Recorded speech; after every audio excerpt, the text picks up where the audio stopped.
Hi, this is Dana, and this is my Module 17 project on continuous school improvement. So in my infographic, I show that the KSD identified 5 outcomes, and I list them there. And then I chose 2 outcomes to focus on. One was the social emotional growth, because that's something, it stood out to me as something that I'm really interested in, and I would love to see just more support for this as throughout kids' education. I think, it's something maybe used to be taught at home, or maybe it didn't, I don't know. But I think it's a really important part of life and becoming an adult, knowing how to manage your emotions and um, feeling empathy, building relationships, making decisions.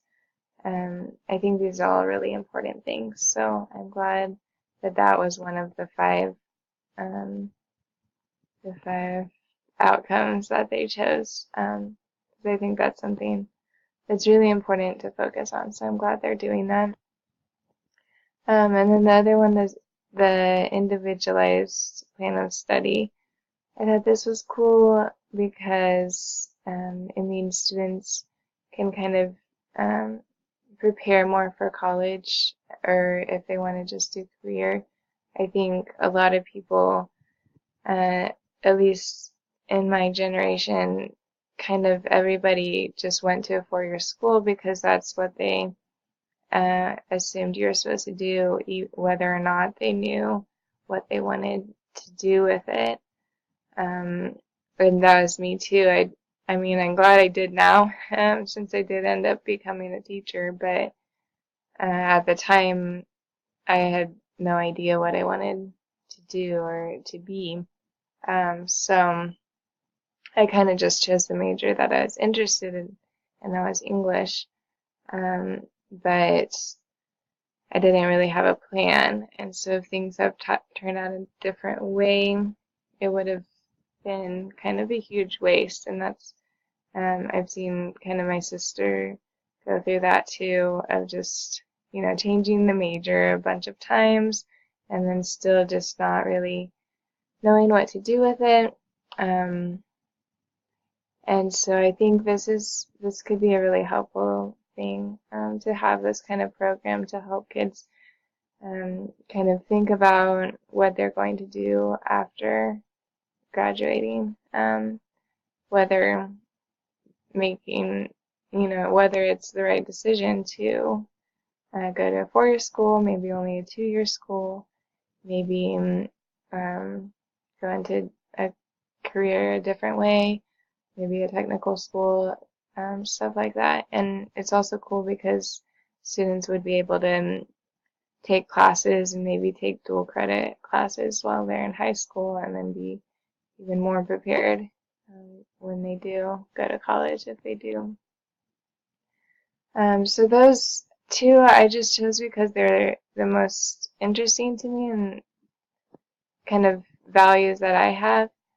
Um, when talking about my own school and planning for my school, um, if you've looked at my other projects, it's difficult because I really don't have hardly any data to go on from my own school. I'll explain more later, but this section for improvement planning, for my school, we really need to start with the basics. So of just information and analysis, figuring out who are we and where are we now, and then vision and goals, where do we want to be, and then making an action plan from there. How can we get to where we want to be? So I know this is very simple, um, very basic, but we don't really have this right now. at my school. I think because we're foreigners, we don't know what goes into this decision making, and there's a lot of cultural things that we just don't really understand how they're making the decisions, and we don't really have a part of that or much say in that. Um, so because of that, I think it's hard to know really who we are and like where we want to be, because as far as the rest of the school, I feel, I don't know where they want to be and exactly what do they want from us.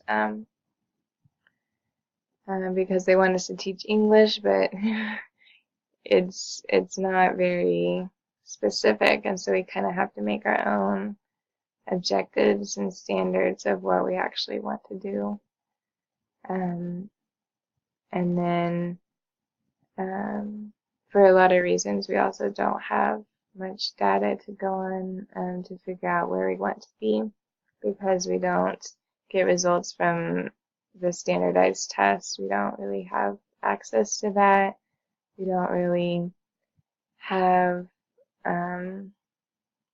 our grades even aren't really reliable because of the way they require us for our class averages to be between 70 and 80%.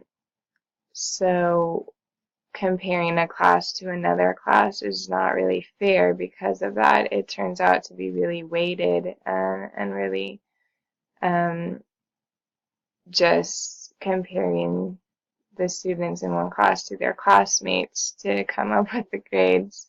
Um, in one of my discussions, I talked about an example. I had one girl who was in one of my classes first semester that was just really on top of things, at really a great class and great English, and she was kind of average and as far as ability and effort, so she got maybe 75 to 80 in that semester, but then the next semester she changed to a different class, and that class had a lot of like discipline problems and just not paying attention, and just a lot lower English.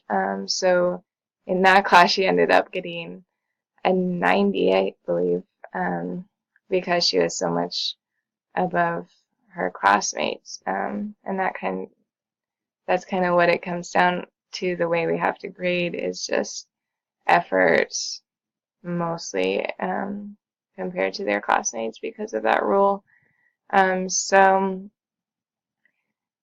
that means the data, as far as the grades and assessments that we do in class, are not really reliable, and we can't really compare those or track them over time because it is so subjective and so changeable because of that rule.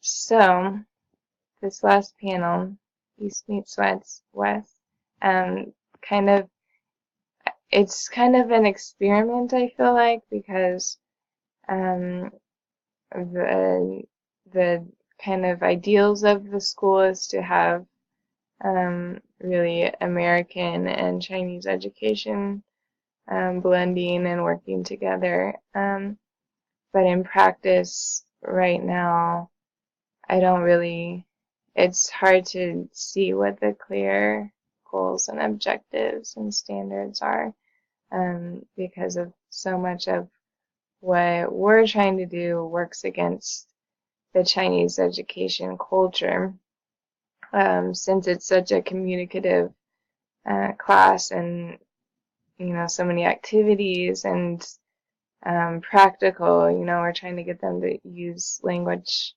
English language practically and in real situations, rather than just studying for the test, which is what most of the rest of Chinese education works. So it's difficult to really identify how do we figure out that balance. And so I think it's possible. I think if as leadership of our just foreign teachers, you know, the fact that they do give us a lot of freedom means we can kind of make our own standards and objectives and such. We just have to figure out what it is and have a more unified vision, because we do have a lot of good teachers, but a lot of us are just kind of doing our own thing and going by our own standards. So it'd be nice if we could somehow come to some clear decisions about that.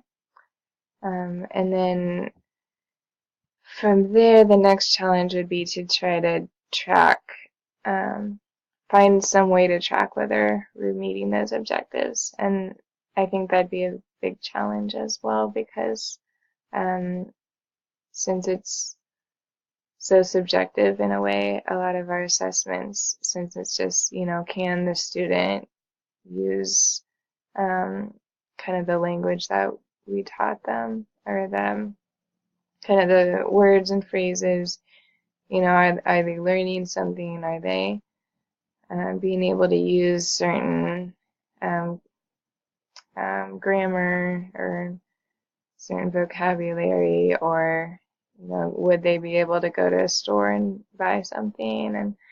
But it's difficult because every teacher will have kind of a different view.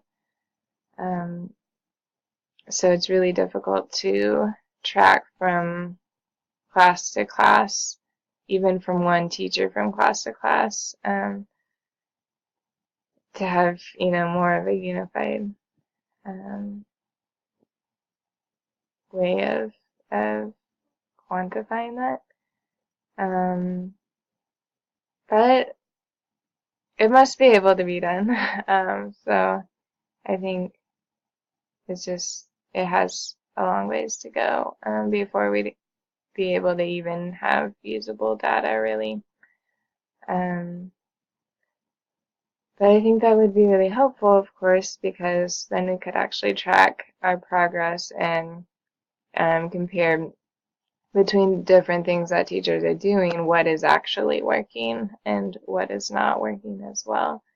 And, maybe we can learn certain things from the teacher um, that is doing, meeting those objectives.